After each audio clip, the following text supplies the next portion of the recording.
হামাসকে রুখে দিতে ইসরায়েলি বাহিনী সক্ষম হয়েছে বলে দাবি করেছেন দেশটির প্রধানমন্ত্রী বেনিয়ামিন নেতানিয়াহু।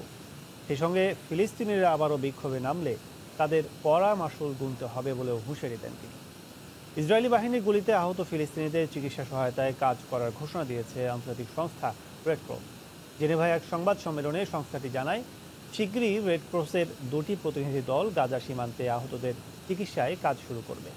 এদিকে অধিকৃত পশ্চিম তীরে নতুন করে আরও 2070টি বসতি নির্মাণের সিদ্ধান্তে অনুমোদন দিয়েছে ইসরায়েলি প্রশাসন। ফিলিস্তিনের গাজায় ইসরায়েলি আগ্রাসনের প্রতিবাদে বৃহস্পতিবার তুরস্কের ইস্তাম্বুলে বিক্ষোভে নামে হাজারো মানুষ। ইসরায়েলি সেনাবাহিনীর হাতে ফিলিস্তিনের সমর্থক 10 তুর্কি নাগরিক হত্যার 8ম বর্ষপূর্তিতে এ প্রতিবাদ কর্মসূচির আয়োজন করা হয়। একই দিন ইসরায়েলি সেনাবাহিনীর গুলিতে আহত 13,000-এর বেশি ফিলিস্তিনির স্বাস্থ্যসেবা নিশ্চিত করতে কাজ করার ঘোষণা দিয়েছে আন্তর্জাতিক স্বেচ্ছাসেবী সংগঠন রেড ক্রস। বৃহস্পতিবার সুইজারল্যান্ডের জেনেভায় এক সংবাদ সম্মেলনে সংস্থাটির পক্ষ থেকে এ ঘোষণা দেওয়া হয়। গাজার সীমান্তে আহতদের চিকিৎসায় দ্রুতই রেড ক্রসের 2টি বিশেষ প্রতিনিধি দল ফিলিস্তিন যাচ্ছে বলে জানায় সংস্থাটি।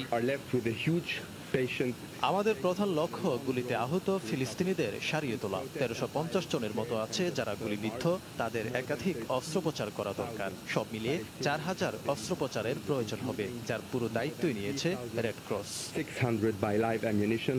তবে আন্দোলনে নামলেই ফিলিস্তিনিদের চড়া মাশুল গুনতে হবে বলে ফের হুঁশিয়ারি দিয়েছেন ইসরায়েলের প্রধানমন্ত্রী বেনিয়ামিন নেতানিয়াহু।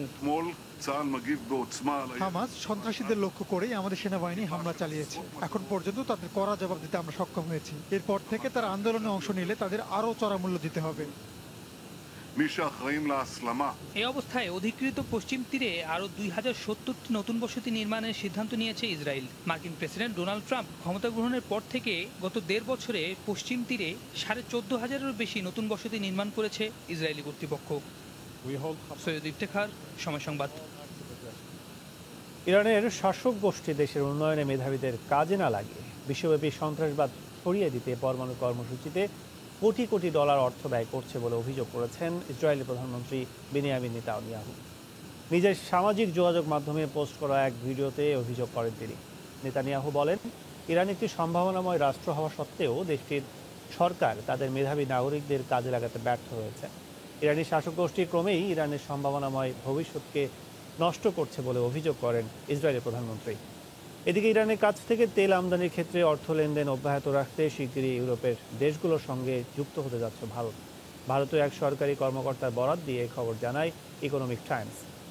পরমাণু চুক্তি থেকে যুক্তরাষ্ট্রে বেরিয়ে যাওয়া এবং ইরানের ওপর আরোপিত মার্কিন নিষেধাজ্ঞার পরিপ্রেক্ষিতে এ সিদ্ধান্ত নেওয়া হয়েছে বলে জানানো হয়।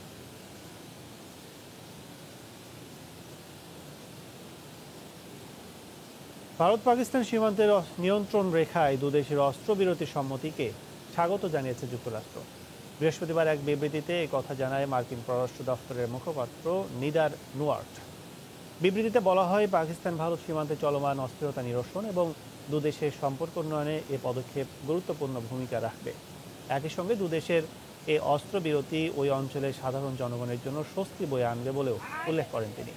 গত বুধবার দুদেশের ঊর্ধ্বতন সামরিক কর্মকর্তারা ফোনালাপের মাধ্যমে নিয়ন্ত্রণ রেখায় 2003 সালের অস্ত্রবিরতি চুক্তি কার্যকরে সমঝোতায় পৌঁছান।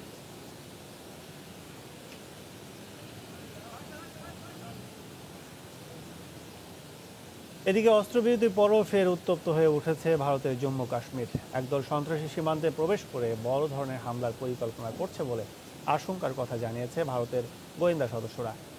এনে রাজ্য এবং রাজধানী দিল্লি সতর্ক অবস্থানে রয়েছে বলে জানিয়েছে গণমাধ্যম। শুক্রবার নিরাপত্তা বাহিনী জানায়, পাকিস্তান ভিত্তিক সন্ত্রাসী সংগঠন জইশ-ই মোহাম্মদের সদস্যরা রাজ্যে প্রবেশ করে কয়েকভাবে বিভক্ত হয়ে ছড়িয়ে পড়েছে। এছাড়াও শনিবার 17 রমজান বদর যুদ্ধ বার্ষিকীতে তারা বড় ধরনের হামলার পরিকল্পনা করতে পারে বলে আশঙ্কা করা হচ্ছে। গত বছরও কাশ্মীরে বদর যুদ্ধ বার্ষিকীতে সিরিজ হামলা হয়। সে হামলায় দায় স্বীকার করে পাকিস্তান ভিত্তিক সংগঠনটি। আন্তর্জাতিক সময় আরও থাকছে। কুয়েতে বাঙালি অধ্যুষিত এলাকায় হরেক রকমের ইফতারের আয়োজন। দেশীয় মুখরোচক খাবার পেয়ে খুশি প্রবাসীরা।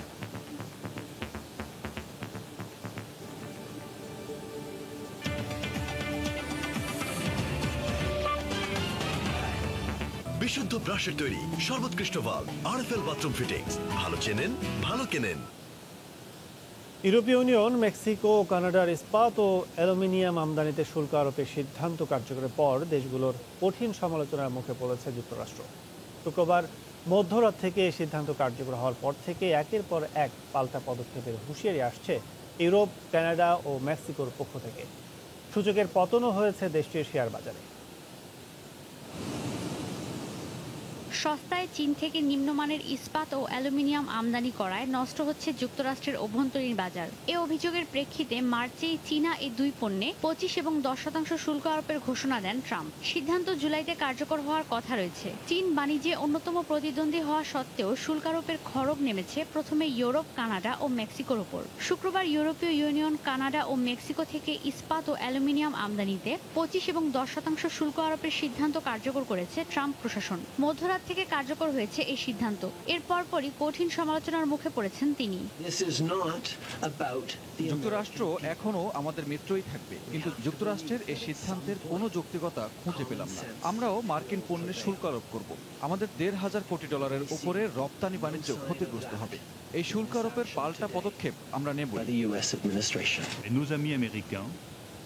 মার্কিন বন্ধুদের বোঝা উচিত, তারা যদি আমাদের বিরুদ্ধে ক্ষতিকর কোনো পদক্ষেপ গ্রহণ করে আমরাও বসে থাকব না। এই সিদ্ধান্ত পুরোপুরি অযৌক্তিক এবং বিশ্ব বাণিজ্যের জন্য ঝুঁকিপূর্ণ। এই সিদ্ধান্তে শুধুমাত্র বাণিজ্যের স্বাধীনতা খর্ব হবে না, সেই সাথে ইউরোপ, যুক্তরাষ্ট্রের উন্নয়নও বাধাগ্রস্ত হবে।